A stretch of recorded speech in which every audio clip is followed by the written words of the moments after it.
Nakakita na ba kayo mga kaibigan? Ito po yung pinya. Malilit lang yung pinya natin. Gawin natin ito na suka. Nakakita na ba kayo ng pinya na ginawang suka? Diskarte dito para mabilis mabalatan. Kanunan lang. Mura kang palit og buongon. Yung mga kuan man eh. Hinog na ubirat. Hinog na. Lami kayo ni kuan. Paksiw. Pause mo na.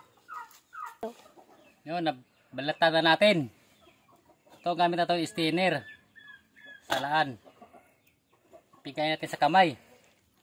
Yan o. Para lumabas yung katas.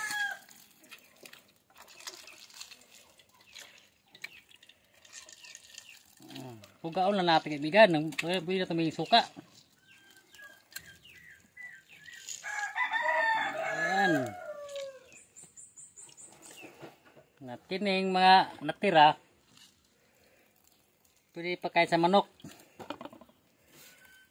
Ito pang pangalawa para nagbalat lang tayo ng suha para mabilisan ba.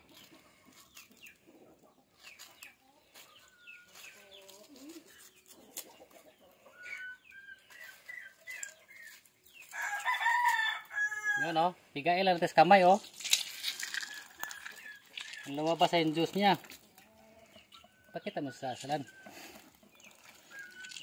Yeah.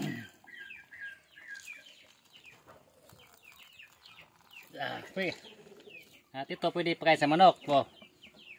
Pakita ko sa inyo yung nagawa na natin o. Ito yan. Lagay natin to sa imbudo.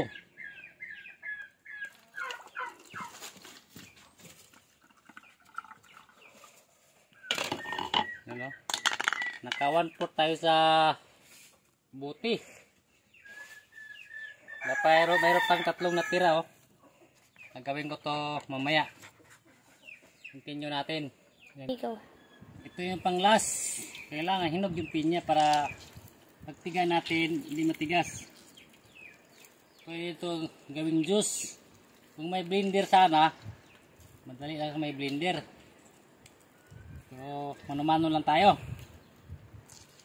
So, pwede ito gawing suka. Itimpla mo sa isda. Bisaya pa, inunan. Alami ay inunan na to. Yan, tapos na tayo sa 3 piraso na pinya na maliit. So, sa 1/4 lang mahigit. Pwede ito gawing suka. Maging suka nito siya. Mga ilang araw, aasim na to. Paki-share ang video para sa kalaman sa iba. Maraming salamat sa iyong suporta mga viewers. God bless us all.